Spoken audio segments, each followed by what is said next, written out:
2 tahun, 2 tahun ngejalanin, udah tidur sama supir bis NPM Robi Karib.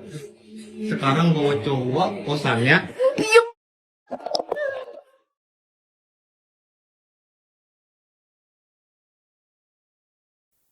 Viral di media sosial curhatan seorang pria yang mengaku diselingkuhi oleh pacarnya sebanyak 6 kali. Dilansir tribunwow.com dari Instagram @unikinfo_id pada Rabu 7 Juni 2023, pria tersebut mengatakan jika pacarnya mulai berselingkuh pada tahun 2021. Saat itu sang pria memergoki pacarnya sedang bersama seorang ustadz. Ia memilih memaafkan kekasihnya itu. Kedua, pria tersebut memergoki pacarnya melakukan chat mesra dengan mantan suaminya. Yang ketiga, pria tersebut memergoki pacarnya selingkuh dengan sopir bus. Ia mendapati arsip di akun TikTok pacarnya itu sedang berduaan dengan sang sopir di apartemen Tree Park. Meskipun sudah diselingkuhi ketiga kalinya, sang pria masih memaafkan sang kekasih.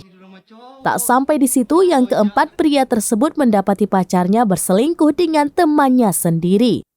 Karena muak, pria tersebut langsung memutuskan pacarnya di tahun 2022. Namun pria tersebut memutuskan untuk kembali menjalin hubungan dengan pacarnya pada bulan Februari 2023. Tak semulus yang ia harapkan, pria itu harus menelan pil pahit lagi. Ia mendapati pacarnya sudah menikah siri dengan seorang supir bus pada Maret 2023. Pria tersebut masih mau menerima kehadiran pacarnya tersebut meski telah diselingkuhi dan dibohongi berkali-kali karena percaya pacarnya itu masih bisa berubah.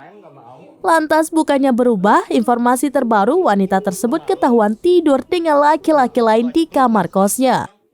Atas pengkhianatan yang dilakukan pacarnya itu berkali-kali, pria tersebut mengaku sudah tidak percaya dengan wanita. Ngajakin belanja beli udang, malah tidur sama cowok.